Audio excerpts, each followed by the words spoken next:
and you've got there because you've merged with your higher selves.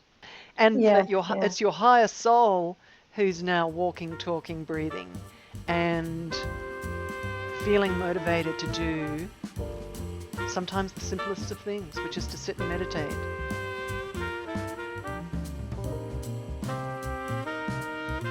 Hello, everyone. Welcome to our podcast, We're Open. I'm Alicia Power, and I'm here with my dear longtime friend, Claudine Silman. And we shoot the breeze around spirituality, around the whole topic of spirit. I'm a spiritual intuitive, and Claudine is near the beginning of her spiritual development journey, and we answer your questions that you send in to us. So I'm going to bring in Claudine. Claudine, Hi, welcome. thank you. welcome once more to this journey we're taking and exploring spirituality with you. It's just So wonderful. excited. I know. And a Let's have a look at this question today. It's going to be beautiful really, really question. interesting. Okay, so today's question. I often struggle with anxiety about whether I'm doing enough on my spiritual journey and whether I'm traveling in the right direction. It's a two-part question. So the second part is, how can I retain calm gratitude for just being here now? And that is from Anne. So great question today, Okay. Alicia. It's a very, very amazing question, a very powerful question. This question really is from someone, we can hear this in the question, that they're a long-time spiritual seeker and they have anxiousness. They feel anxious that they're not doing enough, that they're not contributing enough, that they're not shining their light enough. And the second part of their question is, so there's the anxiousness, and then the second part of the question is, how can I maintain a feeling of calm and just being in the moment, even though I'm feeling that anxiousness, that anxiety about it? Isn't that amazing? That's just such a, and I Yeah, really, it's and I really feel that there's so many people, beautiful, long-time spiritual development people that are on their journey, have been on their journey for years and years, for decades, and are feeling this. Do you feel that? absolutely. Yeah, I think we can relate. Yeah. And I think it's first to celebrate that Anne is on this journey. She's already in a great place, that she's open, and she's seeking and she's wanting to connect with her soul and spirit guides. So to not beat herself up too much about that, because yeah, she's already on the path. And I think sometimes life gets in the way with our other commitments, family, work, career, health, and the anxiety might come from not being able to devote enough time to our spiritual work.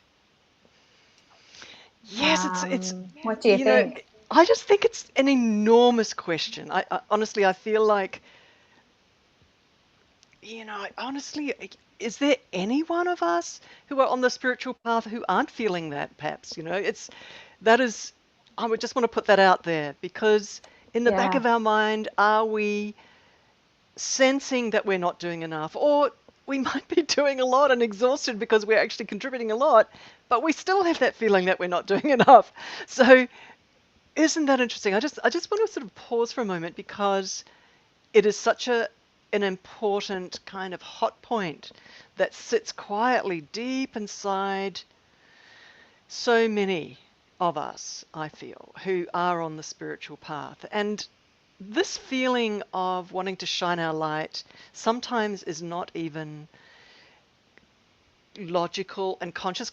Because I just want to say, Claudine, that you and I have talked a lot about in the last 4 or 5 or 6 podcasts about life purpose, soul purpose. yeah, And we've kind of brainstormed a little bit about how to get clear on that and how to start moving and walking towards that. And you've been talking about ensuring that you've got daily rituals and something that you commit to every single day, moving towards that.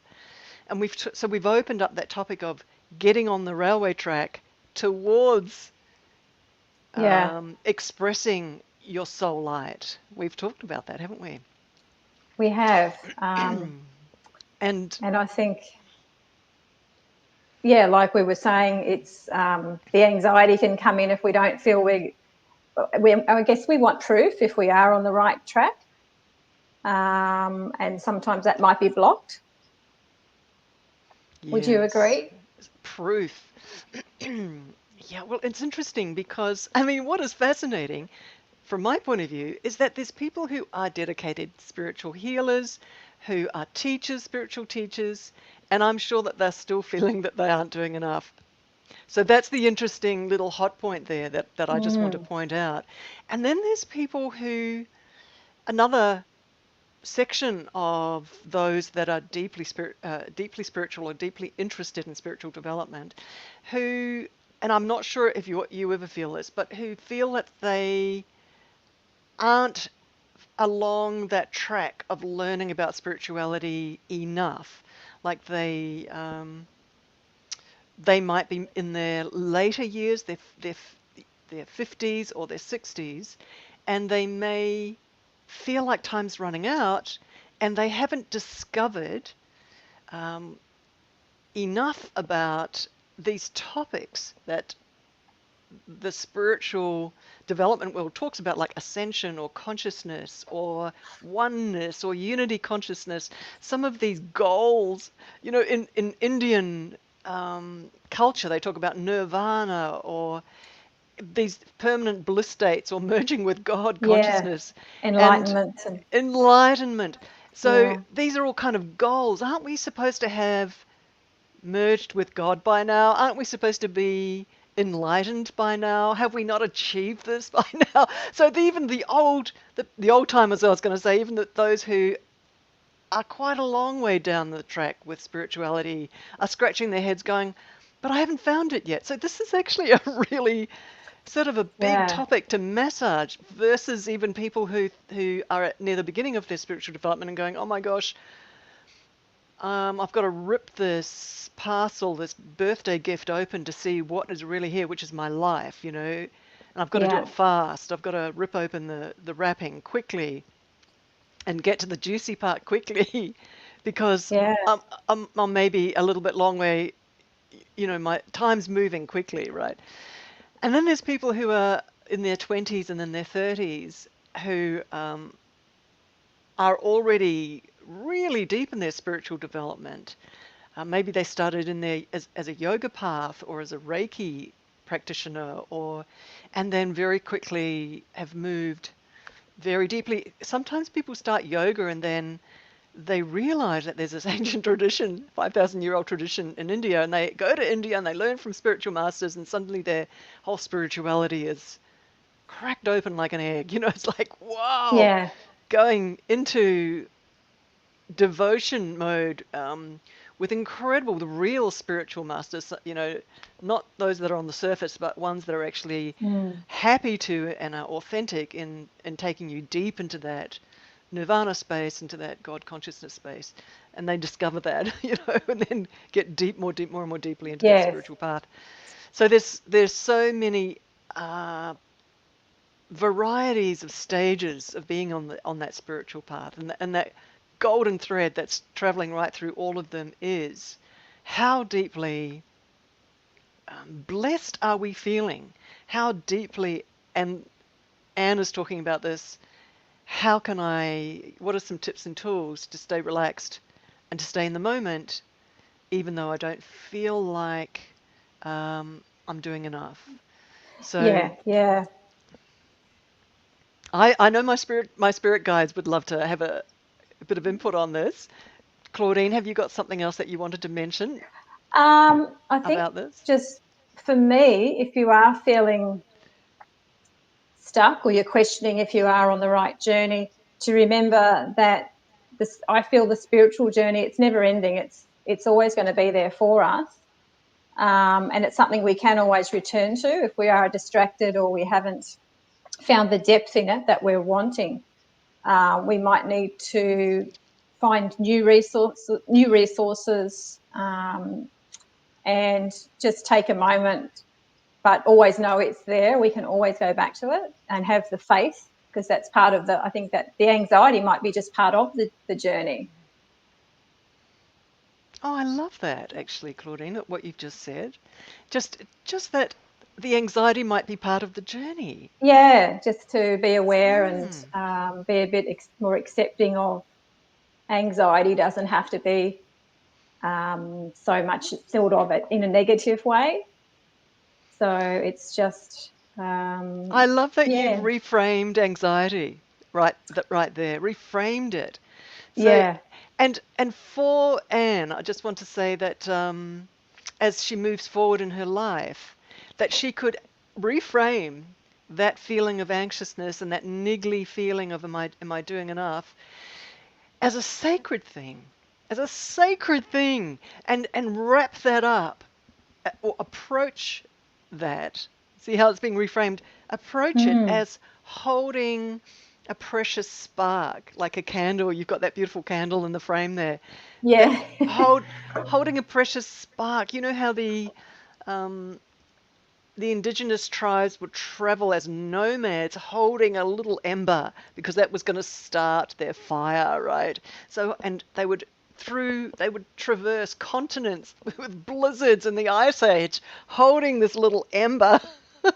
amazing. Hey? Yes, on their great migrations, nomadic migrations, and holding these embers because they would start the fire. So I just want to say, against all adversity, this ember, this flame is in our hearts. It is deep. It's at the core of us, and and the suggestion is that Anne sees it as sacred, and that she walks forward honoring the itch. Yeah, Honoring the itch. honoring honoring this yeah, feeling that's a little bit uncomfortable in her. yeah, And maybe marrying it a little bit with some of the things that you've talked about previously in the previous podcast, which is how do you support that itch? And you support it by doing something every single day. So you make a decision to do something every single day to support the itch. What a funny way to talk about it. As an itch that you can't scratch or that you want to scratch, right? Which is, it's like, but what that itch is so sacred because it's your soul. It's your soul and it's here, and the soul is huge. Because sometimes I talk about this in my spiritual development training, that the soul is a vast being of light. Our souls are huge force fields, bubbles of light, huge. And our human self is sitting inside the little force, our human selves are little inside this huge force field of light. So as we walk and talk and live in our lives, we're sort of walking forward with this huge being of light that we are. And and so the thing that's creating the anxiousness or the itch or that feeling of, I haven't done enough, is huge. It's actually huge. So it's way bigger than the logic. The logic is not even the 10% because that soul that Anne is very determined. It's yeah, very yeah. determined. You talked about determination. I think even in podcast 5, I think it was near the end. It It was, was, yeah, yeah, and it's we talked about feeling our purpose and what it feels like to find your purpose, even though it can be sometimes found almost accidentally or after a long sort of training period, you could say, like a search, or it's actually a training period. But when you do find it, it's quite often it's not an external thing, it's just an internal feeling. And you talked about it as a private excitement, yes, that's right, yeah, you know, yeah, and and determination. And so I just quickly want to say that the soul, this huge being of light that Anne is and that all of us are, has unending determination. And so it's really trying to push its foot through the door.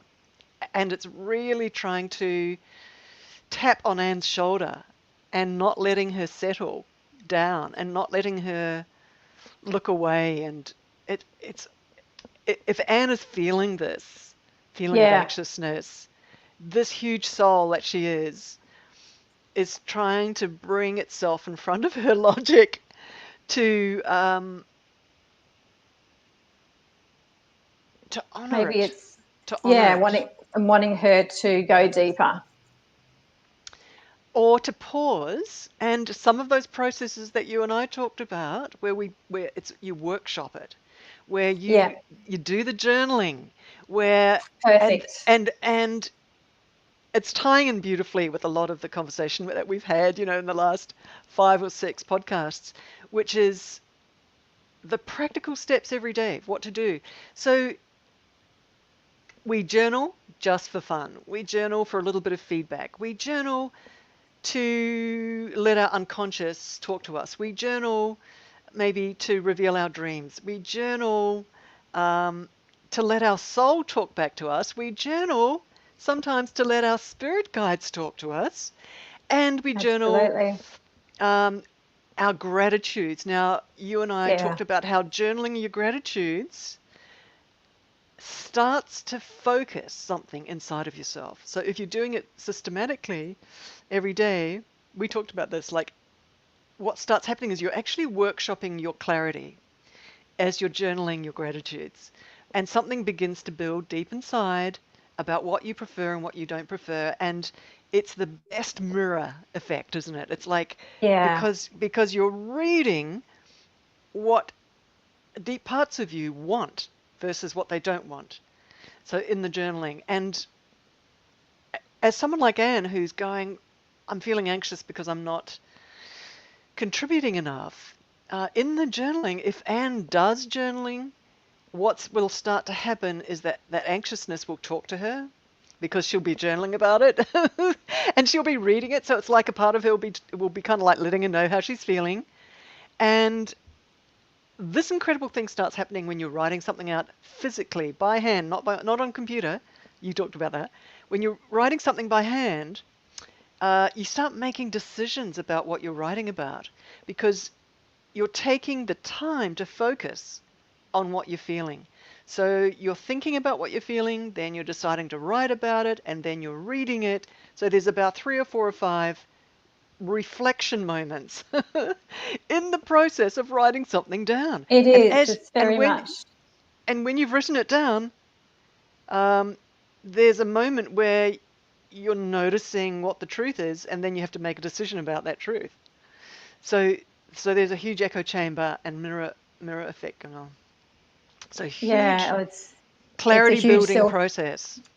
self-reflection. Yeah, and I think Anne could bring that in and write about what she has been able to do up to this point, all the soul spiritual work that she has done, and be grateful for that. Um, because when we're grateful, practicing gratitude, we can lose that feeling of lack because we can see, well, we do have so much already. So we want to sort of move that feeling of lack away. And because I think the more we're feeling that lack, that causes the unhappiness and the frustration and anxiety. So the gratitude in journaling is really, really good for that, I think. I love that, Claudine. And again, you've pointed directly to the state, to the inner state, right, of anxiousness versus pushing that out or displacing that with a feeling of gratitude because you're focusing on the gratitude as you're writing. It's like, what That's am I right. grateful Yeah. for? So you have to actually turn your attention onto the feeling of gratitude. That's And right. so it And there's always pushes something. it pushes it out, pushes out the anxiety. It does, yeah, and there's always something that we can find. Just start if it's just one thing, start with that, and then you'll find it just grows. Um, And so something I just want yeah, to quickly say, what we're talking about right now is that, and my spirit guides, I can feel them coming straight in and are sort of whispering in my ears saying oh, good. that as Anne is writing out her gratitudes, and as you're saying, gratitude for all that spiritual development work, that knowledge that she has, her Mm. feelings are changing as we're talking about. We're talking about this, like the feeling changes, you start feeling the gratitude. And my spirit guides are saying, and guess what? Pregnant pause. her spirit guides will start coming closer to her a little bit. Like I just noticed that my spirit guides are talking to me. I've done 30 years of Wow. training with them. I can tell when they're coming closer. Mm. So even though Anne may not be used to that and noticing like I noticed, but as she's changing her feeling, her state into gratitude as she's writing, my spirit guide said to me just then that they can come closer to her and start whispering in her ear with ideas and with visions for herself. And also, they can tweak her motivation to actually action some of those visions and ideas. So they're telling me right now to say that the process, it's almost like a ritual. Like you talk about rituals every day. So, and it's one of your rituals, which is writing in a journal. And they're telling me to say that it's so potent because the person who's doing it is doing it for themselves and they can change their state in the process of journaling, right? Their Yeah. gratitudes. But also the process and the ritual of writing in your journal and journaling, as they say, thus my spirit guides are saying that that ritual actually is a call for help uh, from the to the worlds of spirit, that all our spirit helpers that are around us. So in that ritual of opening up your book and starting to write, and especially if you're someone who's been into spiritual development for a long time, your spirit helpers are so close to you. Some of you already chat to your spirit helpers really easily, two-way.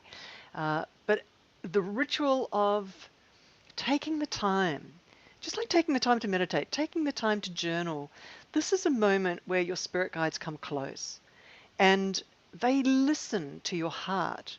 They listen to your soul as it's writing itself out on paper.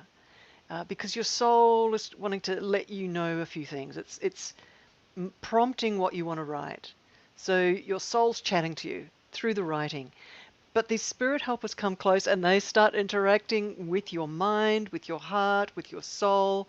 It's not the demarcation between your soul and your spirit helpers is pretty sort of loose, you know. They because it's all energy fields.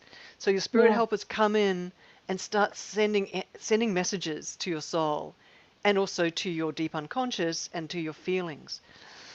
So as you're writing your journaling, they're telling me to say they come in and they Wow. start helping that person feel themselves differently or think about themselves differently. So there's interaction in that moment from your spirit helpers. So a moment of journaling can be a sacred moment with your spirit helpers. That's the key Beautiful. point right there. Yeah. Just taking that time and lighting a candle um, and just having that beautiful space, just committed to that moment. So it's almost like a meditation in itself too. Exactly. Exactly. And in that same sort of feeling and vibration and resonance as a meditation because of the Yeah. sacredness of it. Yeah. So Because of the it's a really sacredness of it. lovely way to connect to our spirit guides. Yep, Um, absolutely. And they're asking me to say, because I'm so online with them, it's just really fast for me to hear what they're saying. And yeah. they're excited that we're talking about this because anyone can do this. And they're saying that if you're at the beginning of your spiritual development journey or at the end of your spiritual, at the further down the track with your spiritual development journey, they're saying it's the same. This process is for anybody. You can open up your beautiful journaling book, start writing, and formally let your spirit guides know that you'd like them to come and help you in that moment. So anyone can do that. Ask them to be present with you. And this incredible magic can happen as you're writing. You might start just getting incredibly tailored ideas that so Mm, suit your personality and what you know that you love to do. And ideas that might have been dormant for a very long time deep in your heart that you'd forgotten about yeah. suddenly start bubbling up to the surface. And because sense deep into our database of our memories, and they know who we really are, even from childhood, our dreams in childhood. They can Yeah. find all of that and start tweaking it so it bubbles up to the surface, and suddenly you're getting ideas that are hot, that are warm, that are kind of something that you're picking off the shelf that you hadn't thought of for a very long time, and you feel that it really matches you, and you might decide that it's time. It's like suddenly that you're over the hump of, oh no, that could never happen, to, wow, maybe I should start doing that. You know, you've gone over the hump. It's like over a line. I Yeah, had you this. start to realize there's possibilities, new possibilities and opportunities. Claudine, I just want to describe something that happened to me yesterday, I think. Yeah. I I was doing something and I was looking at something and I thought, no, I'm not going to action that. I think can't remember what it was. And then I was looking at this more and more and more and more. And then suddenly I felt inside of myself a change. And the change was, no, I'm going to do it. And I'm just describing Wow. that. I'm just describing that as I've slowed that down because that's a really alchemical moment. And I'm sure the Tony Robbins of this world do their firewalking or the big, Yeah. powerful, emotional state kind of things that they do to push people over that line where they actually make a decision to action something. Yes. Because that can change your life in that moment, eh? Where you've actually where you make it that decision. And I noticed it was not a logical decision, it was a feeling decision. It was a feeling moment. Wow, I like that, because so often we can be in our head too much and going with logic, and to be connected to that way of feeling, I think that's what is so nice to practice and work on, and getting used to getting in touch with your feelings like that. Yeah, yeah. I found it slightly magical. I was like, Yeah, because I I watched it would. happen inside myself and I thought, Amazing. wow, what just happened just then? You know, it's like, wow, one minute I'm not really deciding to action something, and then as I was like, I was sort of the touch point. I was still kind of touching whatever it was. I was in my mind and on my screen, on my computer screen, and just looking at something, and then suddenly this feeling started to rise inside of me of actioning it. And I think what I'm trying to say is that because I've witnessed this as Mm. you know, 30 years of working with clients and partnering with my spirit guides. I'm sort of talking about spirit guides here a little bit and what they can do, because when you call in your spirit guides, they can do interesting things, slightly magical things. And one of the things that Mm. they can do with you when you call them in, if you're writing and journaling, sitting in meditation, another good moment, at any moment, actually, is that they can come, as I said, both of you are a huge field of light, a huge bubble of light, and so are they, right? And these Yeah. bubbles of light are coming together, and they're starting to talk and connect. Now, the spirit guides are actually sort of technicians with light, so they can tweak you. They can tweak you as that ball of light. They can tweak it. And where I'm leading to here is they can flick the switch where you suddenly are feeling like actioning something. Here's another example. Oh, it's a funny one. I might have mentioned it some other time somewhere else. My little puppy. There are Yeah. moments, it's really funny, where he's finished his dinner and I'm standing next to the cupboard where there's more biscuits in that cupboard, but the cupboard is closed and he doesn't need any more. It's like, and I mean, I think he doesn't need any more, but he's looking at me, and Yeah. suddenly, I don't know. I've talked to a lot of people about this. I don't really know what happens, and I've made the decision he's not having any more. Right? No, that's enough. Yet you open the door. And then in the next moment, that it's enough has melted completely. Yeah. What happened there? I don't know. And this happens actually regularly. and suddenly, and suddenly I am finding my whole body going to the cupboard, opening the cupboard, reaching for the big bag of biscuits and giving him some. Yeah, I think he's got a lot of power there. I'm thinking, hallelujah, you know. Yeah, What happened? Just that, who changed that decision to action something? Anyway, I'm just saying that yeah. spirit Oh, it's guides, hilarious. yes, it is hilarious. And anyway, so spirit guides, when you ask for them for help, they Mm, can actually, those bubbles of light coming together, they can actually just gently tweak you so that you decide to action something. It's magic there, and it's mm. worth remembering.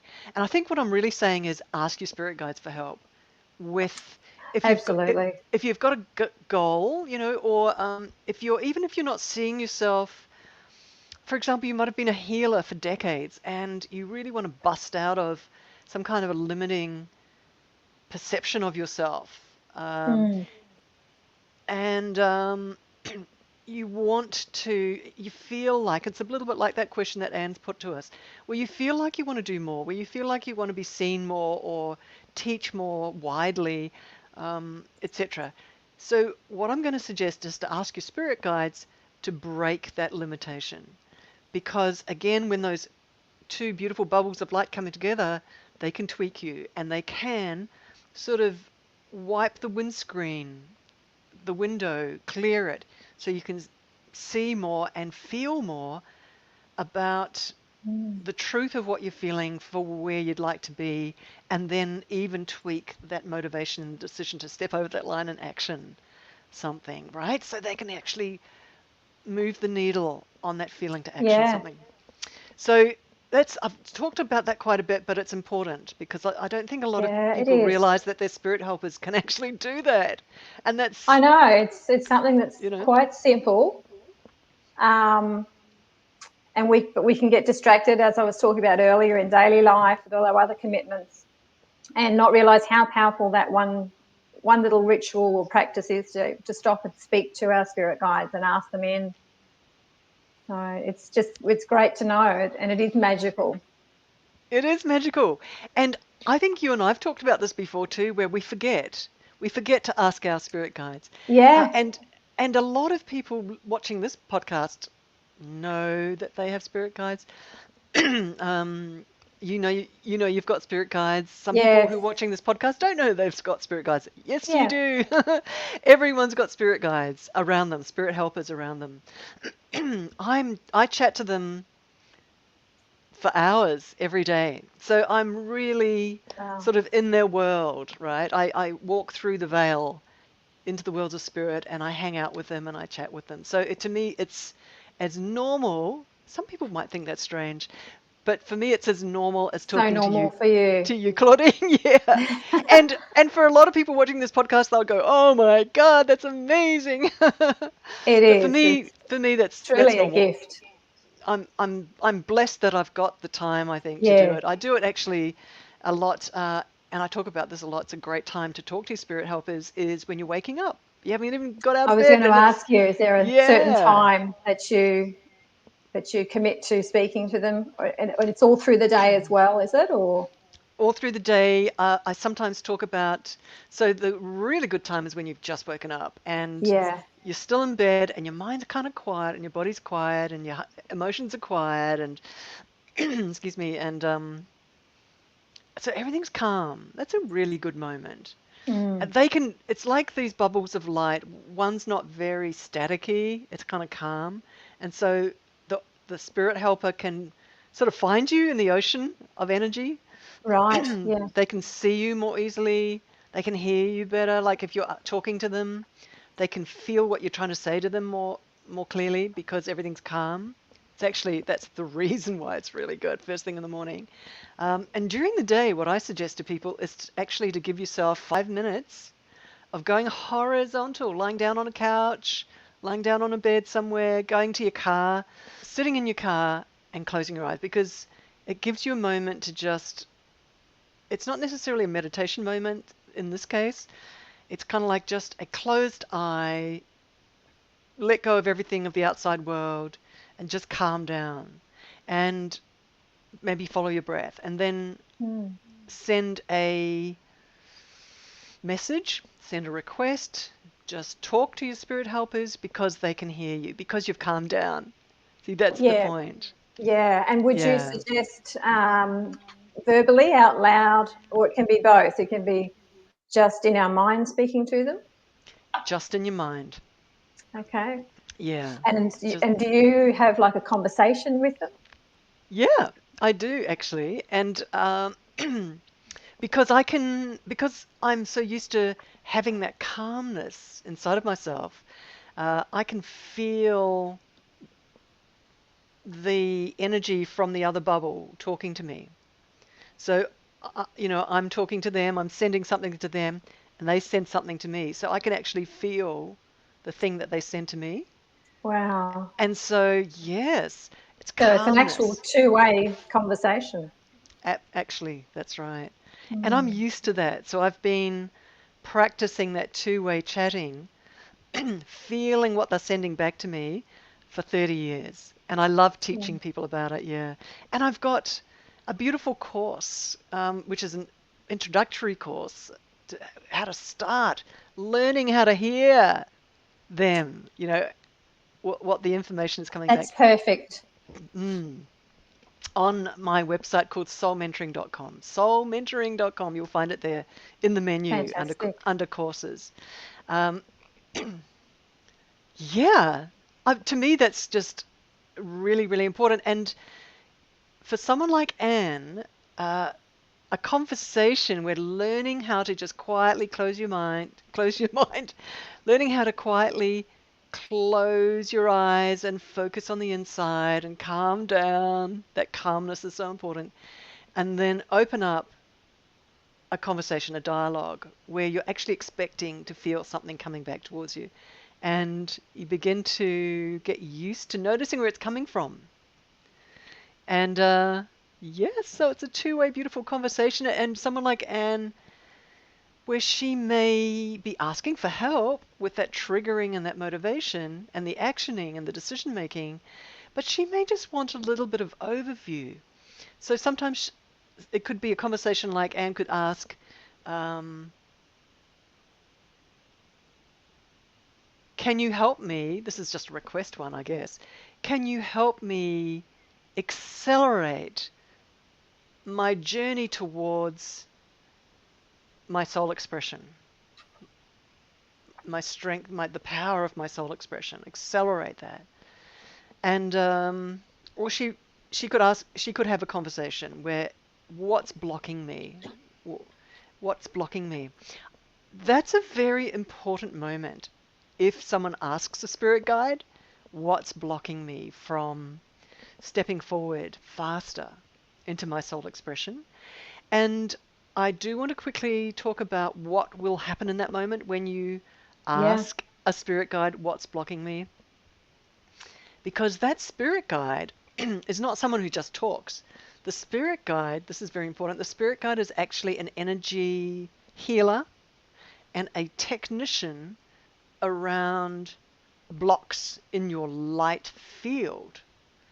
So they're a technician with blocks. That's one of the big things they do.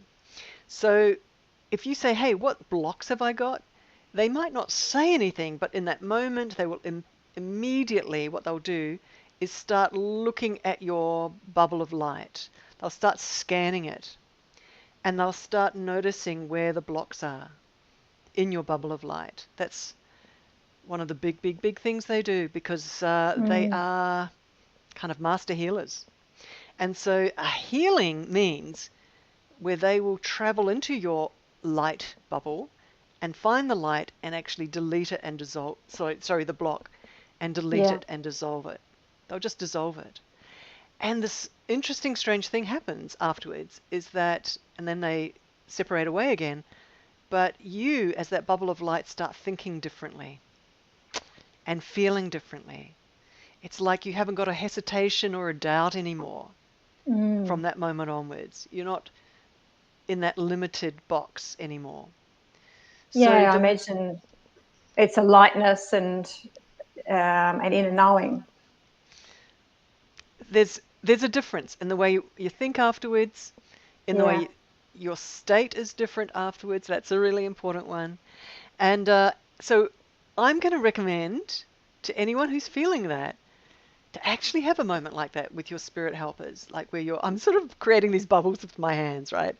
Yeah. Where where you're where you ask your spirit helper to look at the block that's causing a doubt about yourself or causing you to feel like you're spinning your wheels, where the big part of you wants to push forward, but another part of you somehow feels stuck.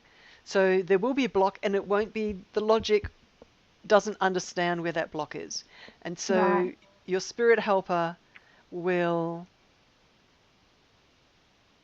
very quickly just scan to see. It's a little bit like software, like where you've got a little bit of a viral bit of rogue virus sitting in the software and it's causing a shutdown somewhere, and the outcome, the result is that us as a human are spinning our wheels on something. We're just not, we can't see past something. We're not allowing ourselves to feel more expanded. And to them, it's just that bit of software. So they will just see it and delete it. And suddenly the computer system's working We better. get we get reprogrammed. Yeah. And suddenly you're not feeling limited. You're going, oh yeah, I'll do that. I can do that. Fantastic. I can take that first step, or I'll start, or you just might feel prompted to take a first step to educate yourself about something, whether it's setting up a business better, or being more educated about your business, or more systems online, or I don't know, whatever it is. Yeah, having clarity and things become clear all of a sudden, and you just work a lot more effective. That's right, exactly. So there's a lot of benefits with talking to your spirit guides and spending time with them. There sure And I are. and I just want to mention that moment during the day where you lie down or you sit in your car. Lying down is better than sitting up. Lying down, um, that electromagnetic field, that force field, that bubble of light that surrounds us, calms way down. It's like you get out of your logic and out of your head much faster if you go horizontal. Right. Um, your emotions calm down, your thinking calms down. Everything's like all your thoughts and emotions are like waveforms that you can pick up on an EEG monitor, and all of that, instead of being like this, they kind of calm out. And so if you lie down, give yourself that moment, 5 minutes, 10 minutes of lying down. These spirit helpers can come close and they can start, if you ask them to, they can start looking for blocks and deleting those blocks. So that's a really rich 5-10 minutes that can Wow. rewire you. Yeah. So So good to know, Alicia.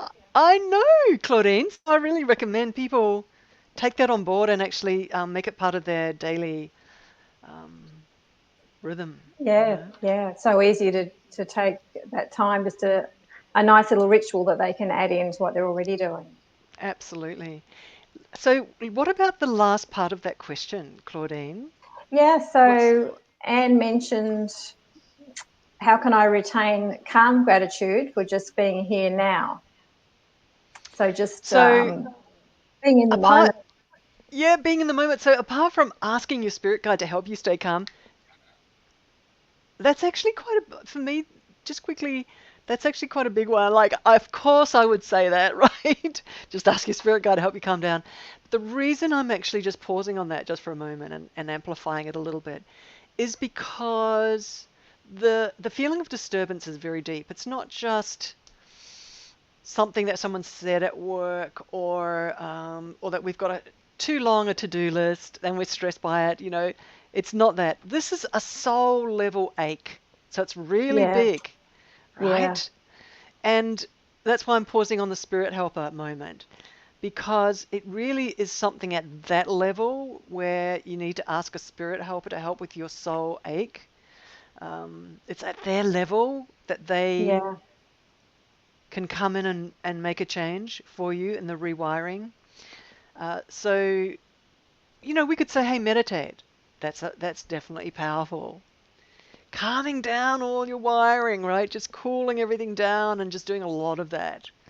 But what Anne's asking really is a connection with spirit where she can have communication, dialoguing.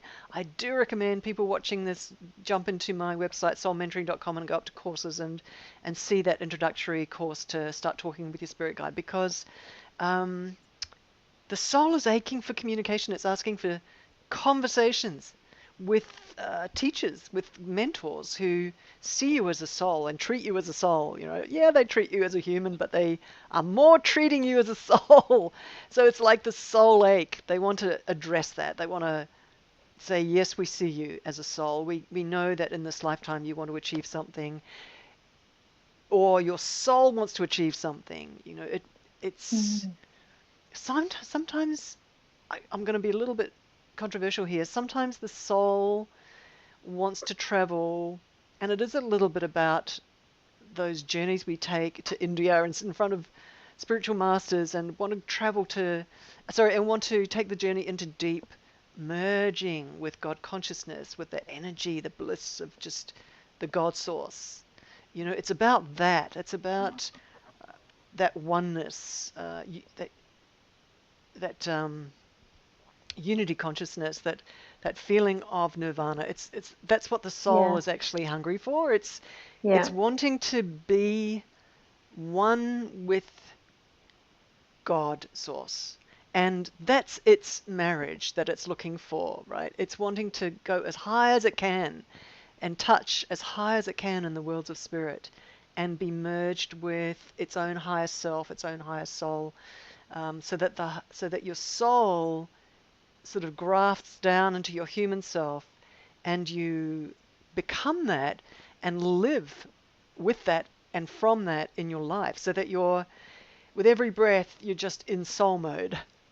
And that's probably what Anne is talking about in terms of fulfillment.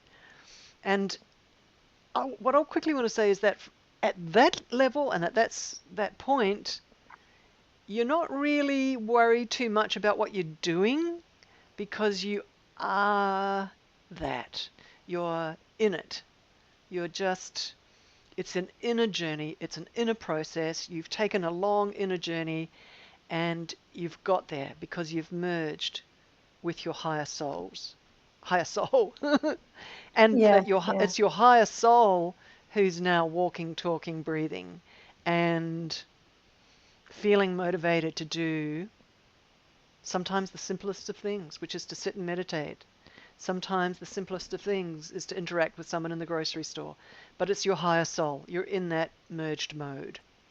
So just painting a picture there for people watching this, that is actually what Anne is probably aching for, rather than running around doing anything on the outside. It's like it's a private marriage of heart, soul, God, and beingness in that merged. Such good points there, Alicia. Just want to say, because after doing this for 40 years as a spiritual teacher and 30 years as a channel and a spiritual intuitive professionally, and my own inner journey, chatting to spirit guides for 30 years, that's the journey. The journey is an inside journey.